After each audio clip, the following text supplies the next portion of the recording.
Welcome back to the Iron Perspective. I am your host, JD Denham.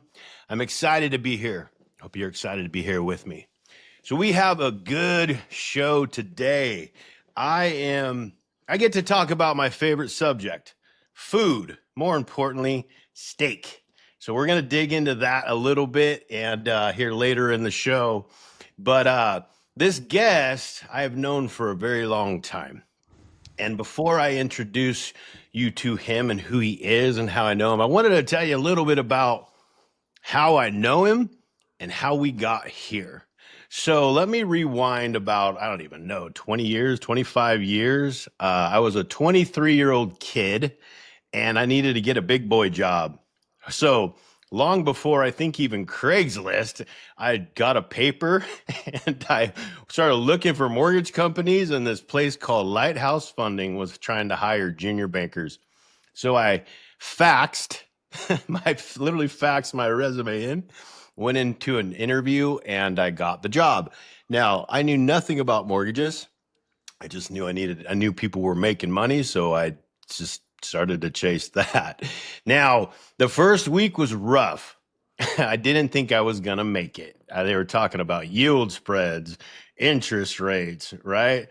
I was like, I'm not going to make this. But after about a week, I caught up and it just for some reason clicked. So that first month, I did really well. I was the top junior banker at the company really quickly. And this gentleman was the top mortgage banker. When I say top mortgage banker, there was no one even close. Like there wasn't like two guys neck and neck. There was like everybody else and this dude, right? His name is Tim. I'll get to that. But he pulls me aside after month one. I don't know if you're going to remember this, Tim. Pulls me aside after month one. He says, listen, JD, you need to be a banker. And I'm like, 23-year-old kid, scared to death. Like, that sounds crazy to me, right? I'm not ready for that. And he's like, listen, man, I'm going to help you. You need to be a banker. That's it. And I had just made $4,000 as a junior banker. I'd never made anything close to that in my life. I was stoked on the $4,000. But I listened to his advice and I became a mortgage banker the very next month. And let's just say that month went really well. That month went really well. It changed the trajectory of my entire life. So that's how I know this guy. He's probably the best salesman I've ever met. I don't say that out of convenience because we are sitting here. This guy is he's like a Jedi when it comes to sales, man. He like waves his hand and people just send them the mortgage docs. It's crazy. Mortgage banker that excelled to the degree, started at some mortgage companies, I think plural. I think he had a few different banks that he had done. And from my knowledge, and we'll get into that here in a second, he sold one or two, did really well. And all of a sudden, out of nowhere recently, I hear he's in Texas and he has a cattle ranch. So we're going to get into that too. So without further ado, a good friend of mine that I haven't talked to forever, and I'm excited to hear his story because I don't ever pre-interview anybody. I'm going to get to hear this story along with everybody else on how he went from selling a mortgage company or mortgage companies to a cattle ranch in Texas. So his name is Tim Elkins from Orange County, California. Now he is in Texas. He's a Texas guy, owns a ranch. Welcome, brother. Hey, buddy. It's been a long time, man. It has been way too long for sure. How's Texas? It is awesome. You love it's it? awesome. Believe it or not, getting a little bit of rain today, which is like a one-off and a miracle every time it rains. And I am seeing drops out here. Doesn't mean we're getting them at the ranch, but at the house right now. Is it humid? No, surprisingly, right now it's like Cali weather, which is we get this like maybe 5 days a year. Right. I think I told you this, but I went out and flew out and saw. I think you know Mark Moss. I'm not sure, but anyways, I went out to his ranch, and I was not ready. It wasn't even like summertime, but I got off the plane and was walking to my rental car, and by the time I got to the car, brother, my shirt was drenched. Like it was so humid that I literally looked like I jumped in a pool. Gnarly. I mean, give it 2 days here and we're there. I mean, this is weight loss season, we call it in Texas. Love it. So, Tim, I like to start off kind of with a different twist on guys that are our age, just anybody, right? We're about the same age. You've been through a lot of stuff. Tell me who you are right now. Who is Tim Elkins in this part of his life? Articulate who you would explain who you are to somebody. For sure. Husband and father first, father to three beautiful girls. I would tell you that the stage of my life, Rick Warren at Saddleback Church said that there were three basic stages in life. And the first one was survival. The second one was success. And the third one was significance. And I think right now where I'm at in my life is I'm trying to be significant, be obviously the leader of my family, steward of, of our land. And, I enjoy what I do. There's not the stress factor that's come with the other. And I'm so fulfilled in my life today more than ever before, which I think really fuels my passion for this industry. Yeah. And, so that would be a quick 10,000 foot view explanation of myself today. Yeah. It's really like what they say, man. I mean, how radically you change. I mean, it's obviously age, but man, you look back and if you could just talk to your early 20-year-old self, you want to shake him, like No you doubt. think all these things are important, man. At the end of the day, man, if my wife and my kids are happy and healthy, everything else is trivial, man. So true, man. You know what I mean? But before we get into, the reason why I wanted to have you on the show, and talk about your cattle ranch, because I'm really anxious to hear how that even came about and just to hear about it.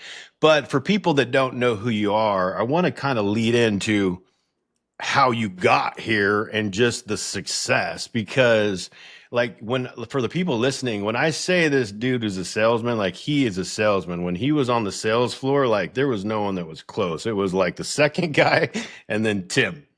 And it's just how you were, man. You killed it. So that led into the mortgage. So tell us just a little bit about your mortgage career. I mean, you were obviously successful as a mortgage banker.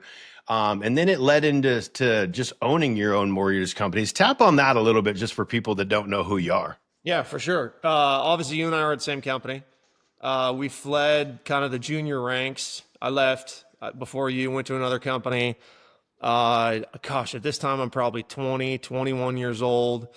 I actually decided to make the step above where you and I were just talking about, and kind of like a loan officer, meaning, sink or swim, eat what you kill, full commission kind of deal. Right. Made the jump, to finally making what at the time, $4 or $5 grand a month, which was a humongous number. Right. Right. Meet my wife. My wife and I got married 3 months in after I met her through good friends of ours, and just walked straight into a family life right out of the gate. And that really focused me. I was very driven, passionate. I've always been an entrepreneur in my heart. My dad started a chain of motorcycle stores back when I was a kid. I remember riding my skateboard there, 5, 6, 7 years old, every day after school, after, go to football practice, go back to the shop. And, entrepreneurship was basically ingrained in me since day one. And so fast forward, here I am, I get married, and I'm focused on really leading my family and taking charge. And so work for this company for, I don't know, a year or two, maybe just less than 2 years, and then decided, you know what? I can do this by myself. I can run a company, started my first company, and believe it or not, sold it in August of 2008, right when the mortgage industry crashed. I was able to sell it.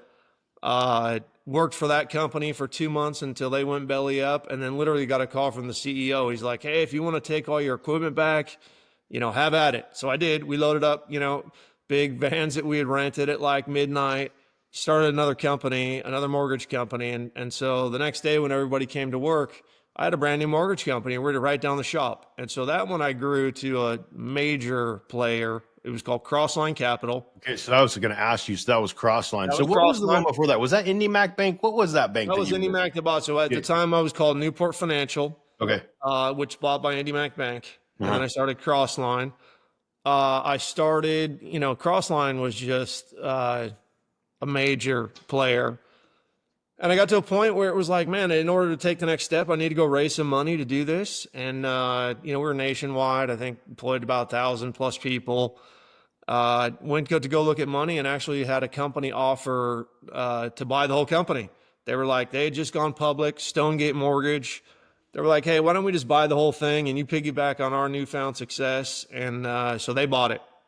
I worked there for probably a year and a half. What year is this, if you don't mind me? This is 2013, I believe. Okay. Crossline closed in 2013. Gotcha. When it was sold.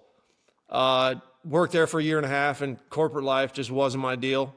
The red tape, especially Having to answer to somebody. It's not really answer. When you're a public company, you have a fiduciary duty for the shareholders, right? And so there's just inherently a lot of red tape.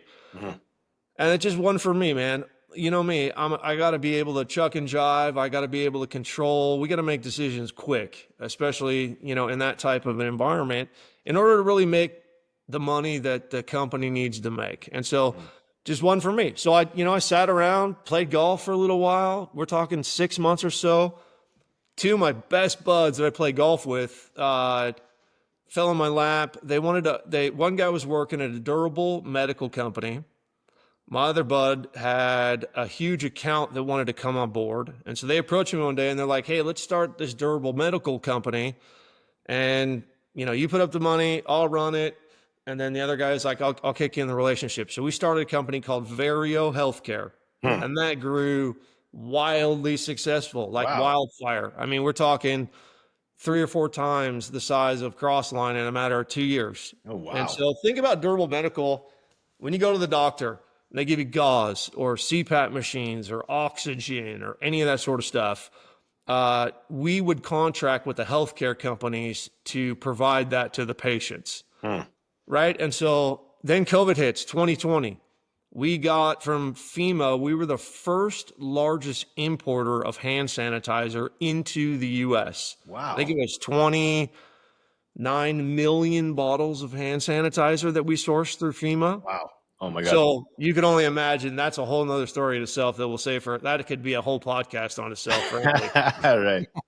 I didn't even know any of this, man. Yeah. So then my partners and I were approached by Adapt Health, a public company, and we sold Vario in 2016-ish. And so that one was just a piggyback on the mortgage thing, just out of left field. But listen, any company I could sell slurping machines. It could be whatever you're passionate about. If you got the consumer and the front end person in mind, business is always going to be a success. And so, that's how I approach life, and it's boded well for me so far. Yeah, I mean, it's funny because I've interviewed some people that just kind of talk like this, Mark Moss and a couple guys that are in that stature. One of the things that he said to me that literally changed the trajectory of me was he said, listen, man, I never even considered working for anybody. Like it never even crossed my mind.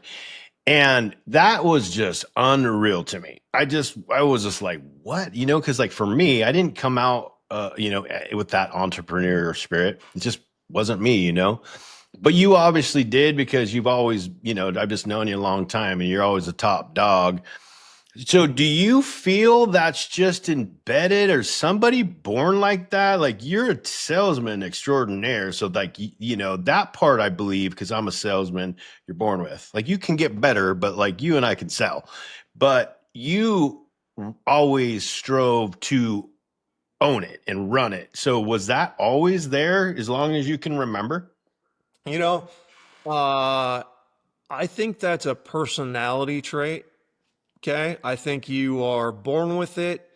You've said on the podcast, iron sharpens iron. You're around smart people and you're around people that are doing the same thing. It drives you to be better. And I think I really have a entrepreneurial spirit that's not just, making money, but it's just success in any aspect of my life. I'm ultra focused on success. And when I say success, again, not monetarily, every single thing that I do, I want to make an impact. And I tell my kids, you'll laugh, I tell kids and friends and kids of kids, I tell them, listen, guys, this is how you succeed in life.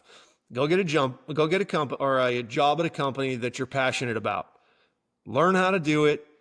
work there for 6 months, figure out how to do it better, and go start your own company and do it yourself, because you're gonna, that's where the money's coming from, is if you're, doing it on your own. Now, it's not for everybody, don't get me wrong. I mean, some people are born for the 9 to 5, and we need those folks. Right. But if you've got that, entrepreneurial spirit and a passion, you marry those two and sky's the limits. I love that, man. I do. I think regardless if you're born with it or not, we all as humans have this lion inside of us to succeed, to be better.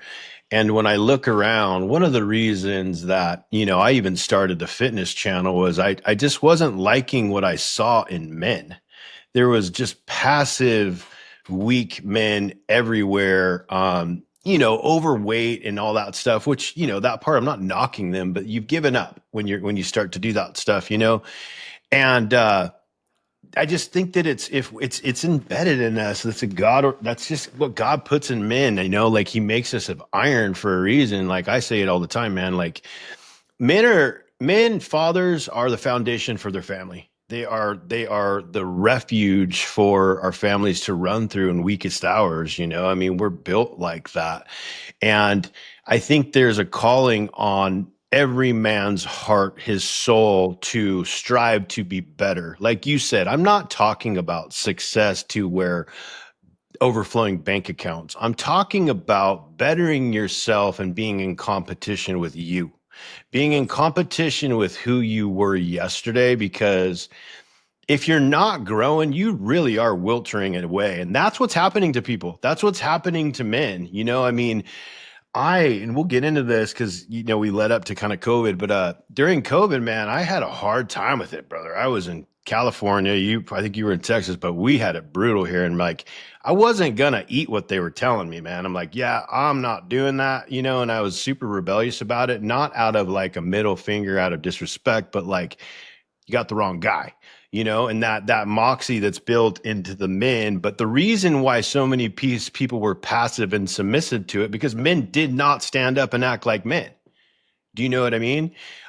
So men like that, but that drive that you speak of, if you learn how to harness it and put it into the right places, you will thrive like you wouldn't believe.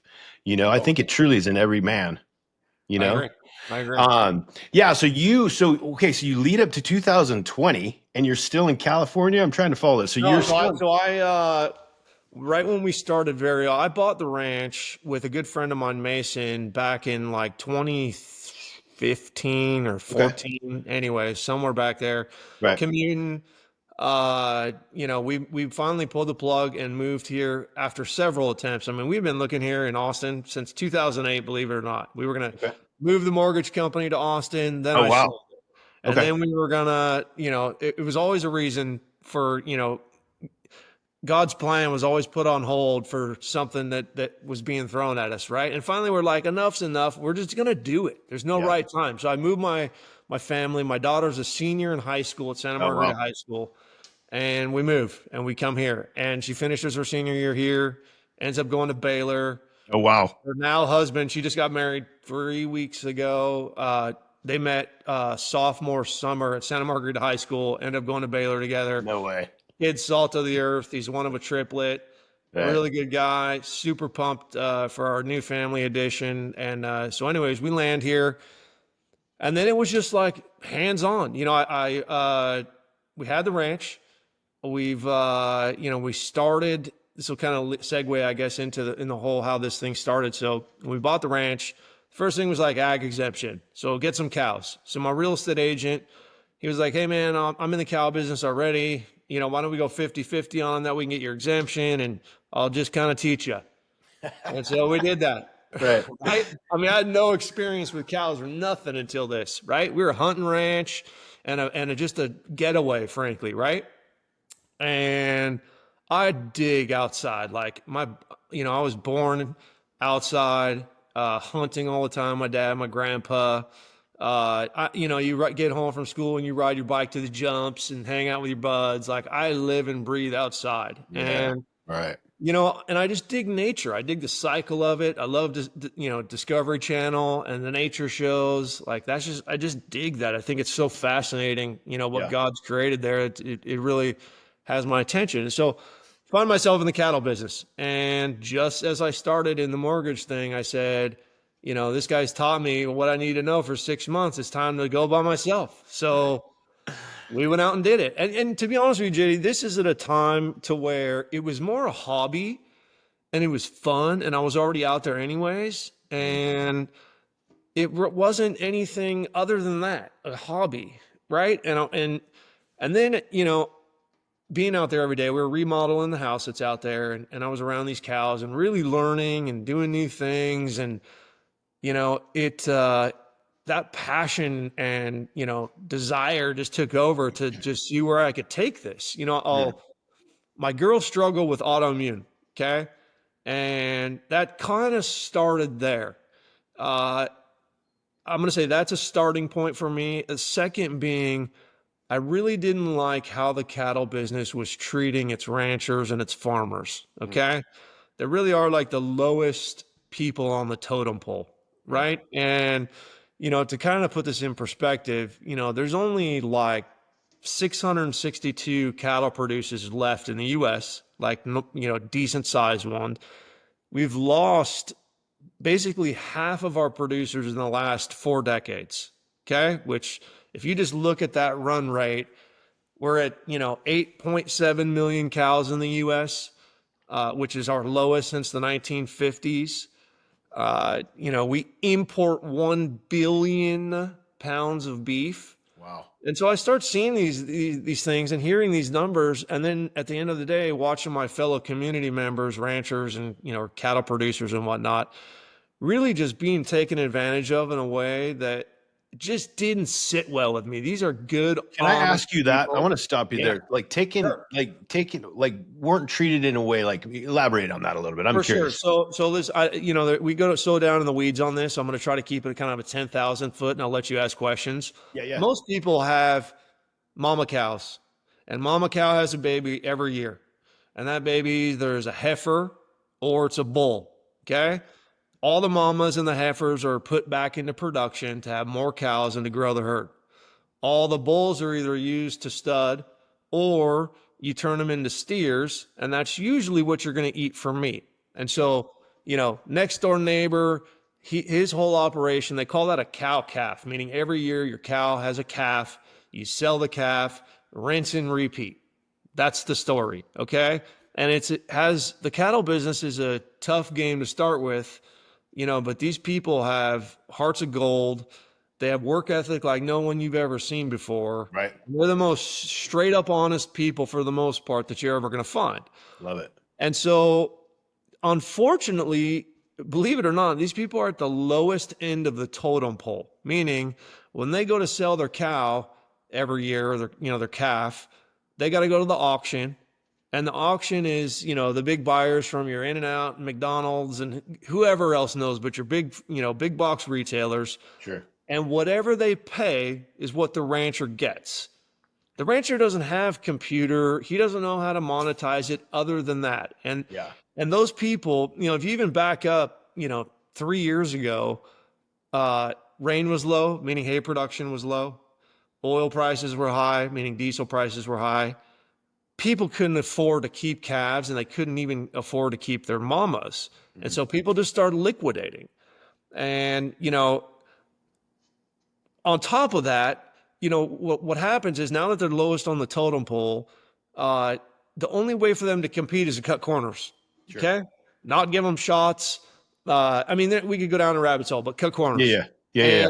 I just look at the industry that I'm so passionate about and think, I can fix this, right? Like wow. This is my significance is I'm going to fix this fragmented market. And as you could imagine, we're talking a global food, market. And, I don't necessarily know how successful I'll be with fixing the whole thing, but you know what? That's my passion and it will be my significance. Yeah. I'm hell bent on teaching my kiddos, how I approach these type of things. And frankly, for my fellow ranchers, everybody looks at this business, and asks that. It's like, why did you do it? Is it because you like cows? Yes. Is it obviously, we're growing awareness for food? Yes. But really is to try to fix a fragmented market so I can save my neighbors' farms and local community ranches. That would be my, power statement of why I sit here and do this every day. Love it. Mic drop. Mic drop. I love it, man. So how do you do that? How do you do that? Let's dig into that. I'm curious. For sure. I think number one is bringing awareness. Okay. Okay. Right now, there is no cattle police, right? You get USDA, which is kind of a national or, a national level police. Then you have the state, like a certified state. I'm going to give you one example because I'm not going to go into a million of them, but sure. Wagyu is a very popular brand right now, right? You go into Costco or you go wherever and you get this Wagyu. In Wagyu's case, for them to be able to write on the label that it's Wagyu, it has to have 0.001% Wagyu blood. Okay? So you just think about all the manipulation that can go on inside there. Right. Then you always hear grass-fed, grain finished, grass-fed, grass finished.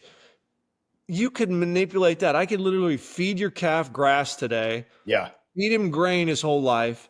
Toss some grass in him before he goes to the butcher and call him grass-fed, grass finished, right?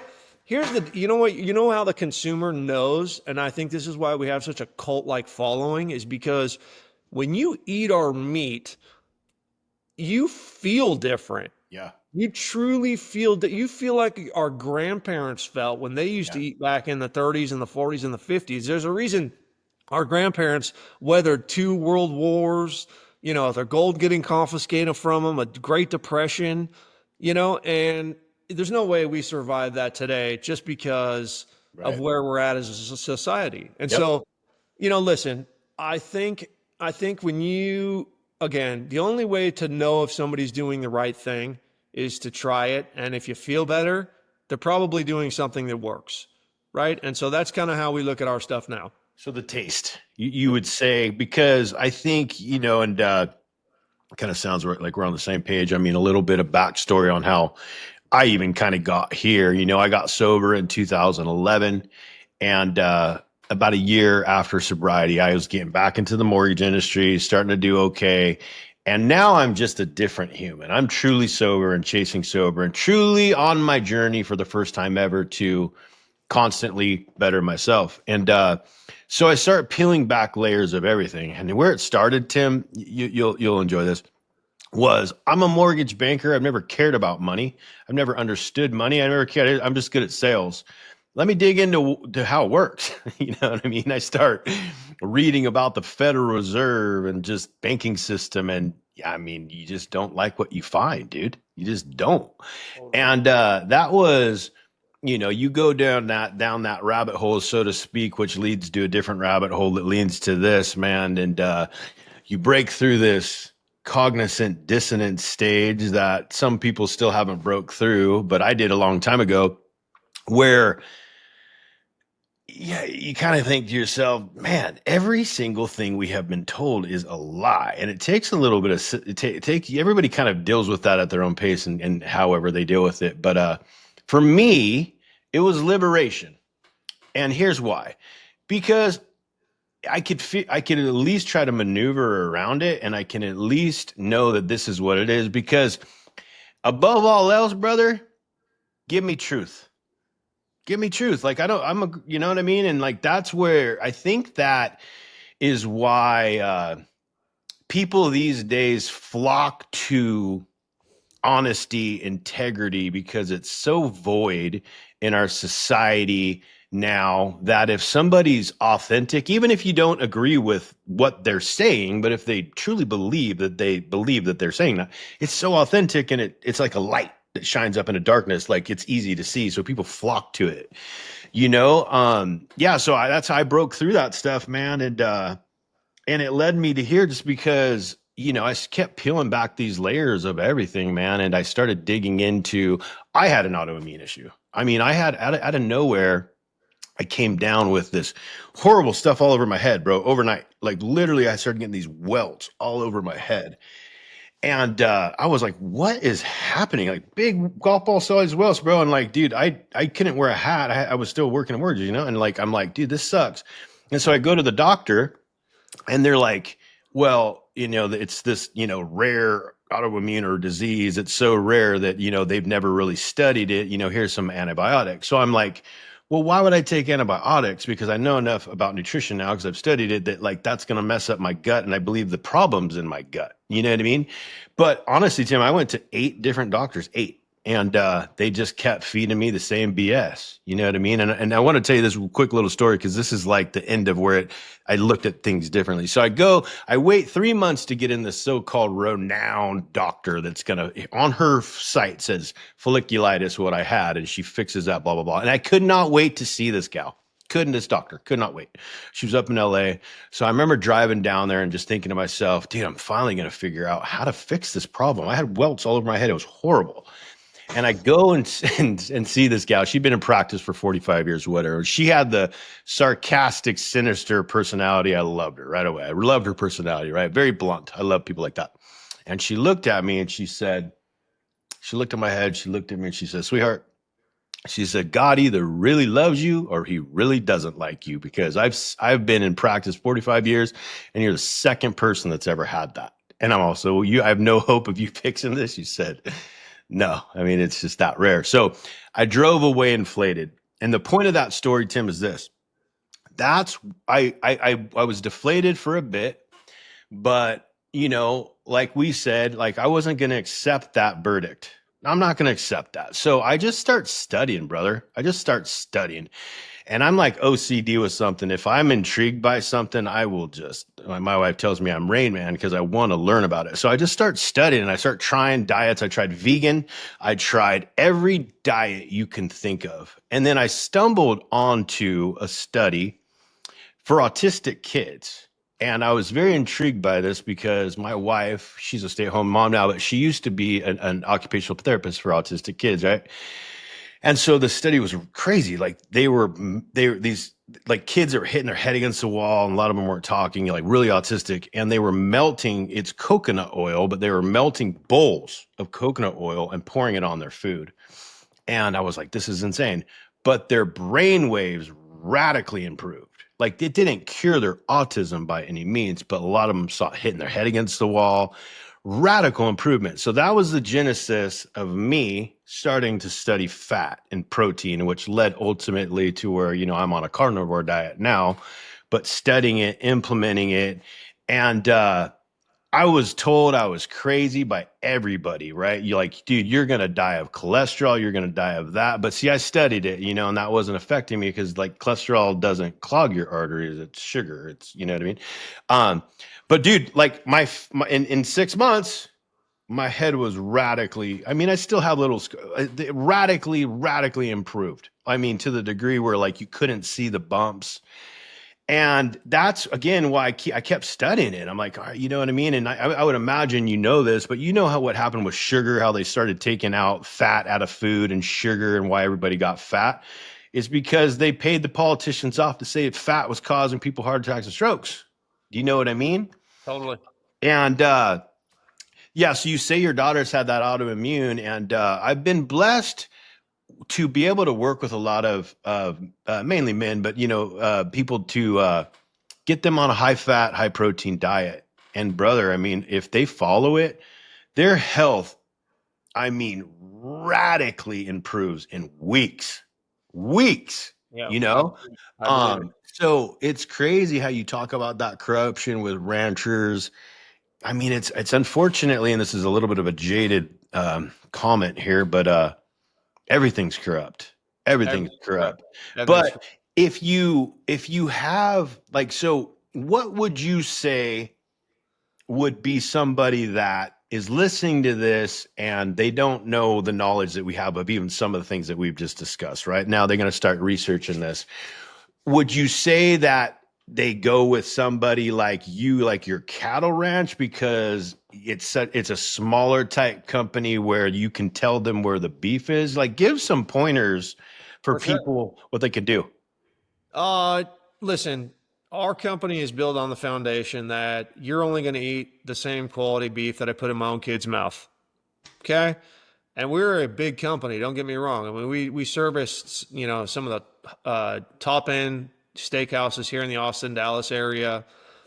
We just started going consumer direct, and so listen, the person that's out there listening to this, I would say if you don't give us a try, go with somebody that's local, a small family farm. Chances are, a family farm is going to be run. They're only going to have a certain amount of cows. You're probably going to be paying a little bit more, but you're paying them to not cut the corners and to give you the transparency that we do.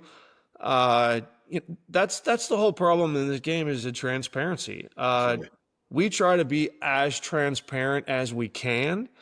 And I feel like, my middle daughter, Caitlin, who runs this yesterday, was like beating me over the head, like, Dad, we have to this. Like she's a transparent like person, right? And, that is so critical. The problem is there's no transparency police. Yeah. Right. And I think, like I said, the only way that is how you feel at the end of it. And I'll tell you, every one of our customers, our ground beef is superior. Our steaks are steaks, okay? But I think where everybody really finds the difference in the ground beef, we get a lot of people because of the price point. Ground beef goes crazy fast off our shelves. Mm-hmm. Check this out. We did a deal here a few months ago where we sampled some of the high end local grocery stores. And we took the ground beef, and the lowest ground beef that came back had 85 different traces of DNA in it. Okay, so that's 85 different animals. That's unreal. And it was only 60% meat. There was 40% fillers on top of the DNA. Like that. What's a filler? Like what is a filler? Like what do they fill it with? Anything and everything. I mean, to be honest with you, I don't even want to go down the list because you'd probably be sick to your stomach. Oh, okay? Man. It's like imitation crab. Let's say that. And so to me, it's no wonder that people look the way they do, that have no energy, that have to take Xanaxes and have, that are just all over the map right now, right? Sure. Like God made life to step outside, look up in the sky, it's sunny, you got, some cows are doing your deal and be happy. Yeah. And I think, our food industry is driving us to be miserable, sad, lonely. I'm telling you, I eat meat religiously. I mean, obviously, I'm like you. I'm going to be 46 here in a week. I have never felt better in my life. Obviously, I'm older. I'm dealing with injuries and knees and backs and the whole 9 yards. But I tell you, my gut feels good. Yeah. My skin feels good. Like I said, I think that's really where my passion took off is, seeing the quality of life that it brought to me and my family. And then, then trying, like I said, it's kind of a two-pronged attack. Like my goal is not to sell Elkins cattle beef every day. Like I love that. And my girls run that. Really where my passion is I want everyone to be able to, like local community ranches, to be able to sell their same clean raised beef. And really, I look at it like in a best case scenario, it's like at the auction when the cattle farmers go to show up. There's nobody at the auction with any cows because they can all find a way to sell their stuff locally to people that support them. That would be like an epic win for me, right? Mm-hmm. And so that we're working on a couple things right now that hopefully can help, navigate the Titanic in that direction, but like I said, to end this, I would say support your community rancher, somebody that's local that you can go visit, taste their beef, sample a few, you stick to the big box brands, I'm not going to say names, but the people that are selling meat online, that you're getting the same that you get in the grocery store, higher priced, they market it better. It's the same thing. I mean, it's a waste of your time. Go find your local farm. Obviously try ours. I'd love for everybody to try ours, but at the same time, support your community rancher. That's my biggest thing for you. Yeah. And I'll tell you, just in my experience of just talking with a lot of people, because, I'm known as this high fat and I eat steak every day. I post my food for a reason, man. I post it because I want people to know that I live how I speak. This is how I eat. You know what I mean? Because I get people like, why you post the same food? because I eat like this. I want you to see that it can be done. Like you can eat steak every day and thrive. You know what I mean? Um, but I can tell you with talking to a lot of people all over, I think that I think it's why my channel has grown so fast. And what I mean by that is this. COVID was like the starting point or like a genesis of people's eyes starting to open. For sure. Something's weird. For This sure. is off. So even like the most people that with their eyes the most closed have begun to go. And Yep. then they start to seek outside. I don't even know if you saw this post, but it kind of goes on what we're saying here. The other day, I just basically said, listen, man, like people for the first time have woken up to the fact something's wrong, something's off. And no longer do people want to go to a doctor and have him spend 2 minutes of his time with them and have no questions about what you do for work. How do you eat? What's your diet like? Are you stressed? Did somebody pass? Whatever. Dig into who they are and then find out, you know what I mean? They hand you pills that mess up your gut. And why do you think everybody has autoimmune issues? Well, the food's poison, it's full of seed oils, and then the doctors on top of it give everybody antibiotics that mess up our gut. For sure. And I truly believe from the bottom of my heart and with a lot of research and a lot of research in my own life that if you cut out crap food, all the food in the grocery store that's all sugar and the bright colors and all the salesy stuff, and you stick with meat and high fat, and some people want fruit and veggies, that's great. I don't care. I don't eat that stuff, but that's fine, whatever. But whole foods, your body will literally thrive at any age. You couldn't be more spot on that, JD. I mean, our farm takes a little bit further than most go. We practice a regenerative type of farming methods. Okay, that's basically we're not using pesticides. We're grazing at certain times. We're not using Monsanto grasses and all the little nuances. Regenerative grazing, or regenerative process can be looked at several different ways. But I guess the way I would explain it to just kind of the average person is farming like it should be. God gave us the dirt, Old school. gives us the rain, we grow the grass, the cows, we put the cows on it and fertilize it. It's done right. Now that's a expensive practice, and there's a reason people don't do that. The way that we raise our beef is expensive, but here's the problem. Again, my brain is 10,000, beats a second. And so I look at it like, I think to myself, truly, if we stopped, if we like cattle producers today, like me, if we could market the beef of where it currently is and a little bit higher than the market, but you obviously pay for what you get. I think that if you were to go from the other side of the tracks and strip out all the middlemen and the junk and the fillers and the medical visits and all the stuff involved, like beef prices would actually come down and you would have a calibrated, well-functioning market. Yeah. That's ideally like what I'm after, is to see that happen. Listen, the proof's in the pudding, right? You eat the meat, you feel different, something's going on different, Right. So that's where it starts for me. You can tell, obviously, I'm very passionate about this. I mean, we run a pretty big operation. We're about 4,500 cows right now, and that's no small task. I had a bunch break through the fence yesterday, which was fun, getting to chase those little idiots around. I mean, it's never a dull moment. But, I work with my two daughters. I think I told you my middle daughter is the COO, Caitlin Elkins. She got a job at Comerica Bank and just decided bank life wasn't for her. She wanted to go into like charity work. And then, she knew I was doing the restaurant stuff, and I was like, you know what, kiddo, why don't you just come over here? Let's really ramp this up, the consumer direct side. And so she's been on board now for about 8 months and just crushing it. She's just like me, she's like, she's very methodical. She's very calculated. And then I have my oldest daughter, Ariana, who was actually the manager of a place called Alive and Well here in Bee Cave in Austin. That's kind of like your holistic medicine, kind of that whole deal, right? Super cool place. Rad. And so, Ariana just came to work for us, and she's our chief sales officer, and she's doing like local farmers markets.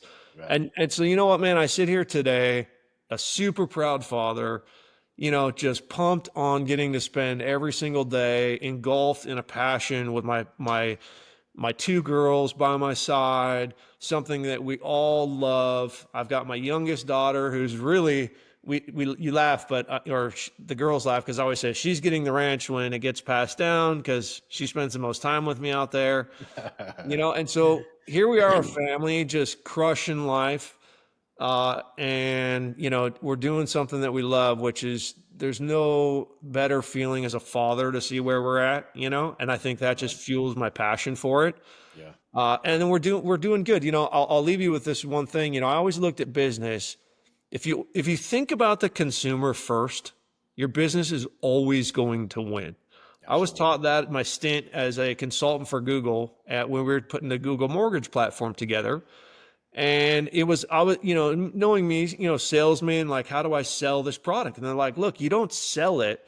You just make it a win for the consumer, Right. and Google will make money. And Right. so, that was really one of those like life changing moments for me, Yeah. where Right. every Right. business I've now encountered, I have the consumer, which anyone should in the right mind. But I'm saying, if you really think of the pain points of the consumer and put that very first on your radar, your business is a success. I mean, look, our business, we sell out every week. We're constantly growing. We're battling all the pains, but you know what? We're doing the right thing, and that's what matters. And in the meantime, we're loving life and having fun. I had one of those moments by my sponsor 14 years ago, just like that, man. He said to me words that changed my life, Tim. He said, JD, we show up to work to provide a service to our job. A paycheck is just a bonus. And my mind was blown. And he's gone now. He's passed on. But I think about him often when I'm getting tired and I don't feel like working. And I remember his voice, like, if we treat people with respect and have that transparency and honesty, and we do things because people need to be treated well, my bank account grows anyway, bro. Like, that part's Oh, easy. That part's easy, man. And people, we'll wrap this up, but people, I think the world now is ready for this. So I your agree with you. dream, I believe you're going to get there. One, I know you, and you're just a driven dude, and you're highly intelligent and capable. But I truly believe that people agree with you now, and people are, one, willing to pay a bit more for good meats where they know that they come from. But I do agree too. If we can get rid of all the middleman and all the things, I don't know if you've ever read the book, the Fourth Turning, but we're coming out of some of the where there's so much corruption and people get sick of the corruption, and we come into an area where just people want truth, people want honesty, and people want to do business with the old school handshakes and stuff like that when they can, and that's circling back around. So I do want to say this real quickly, and this is not out of convenience because we were sitting on this podcast, or because I've known Tim and been friends with him for so long, they did send me meat. And I have a lot of companies send me meat because of my channels and stuff like that. And I'm not saying this out of convenience. I think anybody that knows my channels know that I'm very honest with that stuff. It did taste different. I mean, I'm not joking. That steak tasted different immediately. So you're right, man. You're right, dude. So give yourself a plug. Where can they find you? So online, elkinscattleco.com. We just had a relaunched website. We had done, we're known for whole cows and half cows and quarter cows, but we started doing subscription boxes, and now we're even doing like an a la carte type menu. Our whole thing is like, just try it before you buy it. We don't want you to have to commit. Try it a little bit, see what you Yeah. think. I mean, you're going to get, we ship every Monday and Tuesday. It'll show up, in 1 or 2 days, packed with dry ice. We have a wide open door policy. I think my phone number is on the website. If you want to talk to a rancher direct and ask a question, feel free. Right. But I know the girls have social media and that sort of stuff. They're all attached. I'm not a social media guy. I'm out there, mucking stalls and fixing Right. fence, so that's above my pay grade. Oh, brother. I mean, dude, I've such enjoyed. I've been looking forward to this, man. I know it's been rough because of the internet stuff where you're at, but I really have, and it's been great to hear the story because I just didn't know, man. And I respect it, man. I would like to do a follow up sometime in the future, just kind of dig in a little bit more and just see how things are going. And shoot, bro, I'm going to be in Austin a little bit throughout the summer because I'm going to be up with Mark a couple times, and I would love to come by and just break some steak with you anyway, and just sit Yeah, down and buddy. just see you, bro. Say when. Say All when. right. All right, buddy. Well, I appreciate it. And everybody remember this. You're a warrior. Act like one. That's all I got.